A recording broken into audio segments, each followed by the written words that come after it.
Okay, my guy.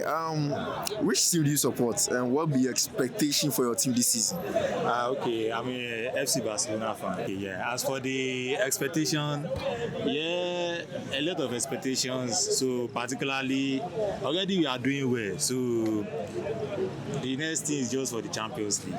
You know, the league already. I'm not really concerned about the league. You know, now is a normal thing for FC Barcelona. But for the what's it called, Champions League. You know, it's been a long time. You know, you guys have signed Karim Adeyemi from Dortmund and also Anthony Gordon from Newcastle. Yeah. These are two huge signings for you guys. Do you think that this will be the new spark to add to the attack of Barcelona that will help you guys win the Champions League this season? Actually, the two of them, they are good signings actually, but I don't think they are coming for the squad depth. Actually, you know, on the big nights, let's say on the Champions League nights, you know, of course, you say the Rafinha, the what's it called, the Lamine Yamal, they are the one occupying those spaces. But you know, they are brought in for the squad depth of the, you know, for the league side. You know, for the last season, you can see the the Champions League. Champions League, yeah. I think the semi-final. You can see what happened to us. Quarter-final, Atletico Madrid. Due to injury. So with the signing of Karim Adeyemi and Anthony Gordon, they will help us, you know, in the league. You see, they will be helping in playing those league. Then they will give fresh leg to Rafinha and they will just face the Champions League. Okay, so when it comes to the midfield, you guys are chasing Rodri from Manchester City. Yeah. How important will Rodri be for Barcelona when you sign him?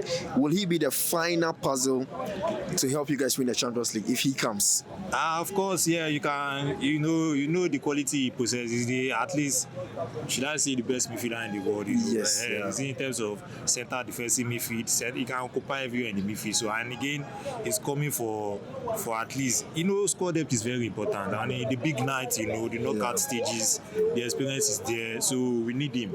I know you can see Frankie de Jong out for like 6 or 7 months. So he's coming at the right time. So that's another additional signing.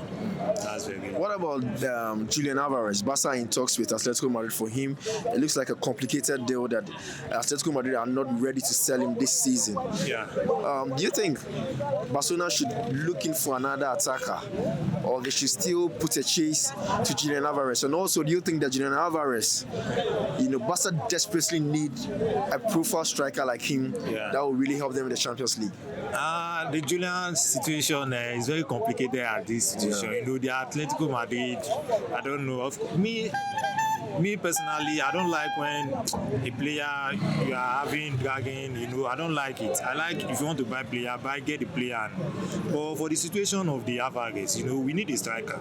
And Alvarez is a perfect match, but if it doesn't come, that doesn't change anything.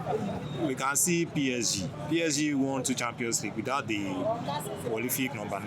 Yeah. You can see most of the time they play Ousmane Dembele there. Yeah. Ousmane Dembele is a right winger, you know, but he's a player that can play the central forward. So with the signing of Anthony Gordon, I think Anthony Gordon will play the 9. He's playing it at Newcastle. Yeah. We also have Daniel Mo there. Yeah. Although I believe they will still sign a Barcelona will sign a striker, but if they didn't sign Alvarez, I don't think that's supposed to be a big deal for us. And if he comes, actually, it's another addition. An addition for you guys. Okay, so coming into Europe, I know you will tip your team to win the Champions League. Of course, yeah. But you look at how competitive other teams are. Real Madrid signing the likes of Diomande and all that. Yeah. Who do you really believe that, you know, this year is going to be there? Do you think PSG would, you know, win the UEFA Champions League for the 3rd time as Real Madrid did the 3-peat? Or do you think this is Barcelona's year? Of course, you have to give every credit to PSG. You know, they are still the favorite. I'm a Barcelona fan, but I'll still put them ahead, number 1. As for Real Madrid, I won't lie to you. They are favorites on their own, but I don't see them. If you ask me to list 1, 2, 3, I will put PSG 1. I will put Barcelona 2. Then I will put FC Bayern 3. Then Real Madrid, they can come 4th or 5th. But what I'm trying to say is PSG are still the number 1 favorites. So let's not lie to ourselves. You can see the squad is still there. The same player is still there. The important one, and they are signing quality player. And when you look at this PSG, there is a way they are doing this thing. in their league, they are trying to have two squad. You can see they want to sign Ferran Torres. Yeah, Ferran He will Torres. be a player that will play for all those League One. All these Dembele, Kvashiela, and Desiree Doué, Desiree Doué, they yeah. are for Champions League. These guys are going for the third one, so we can't take anything away from them. So this squad, look at that. We are watching the Super Cup. You see, Yeah. they are still outstanding. Yeah. I can tell you they will win the Super Cup again. Those guys, they are very dangerous. So you can't take anything away from them. They are still the favourites. All right. But my team, I'll put my team second. Depending on how our signing goes.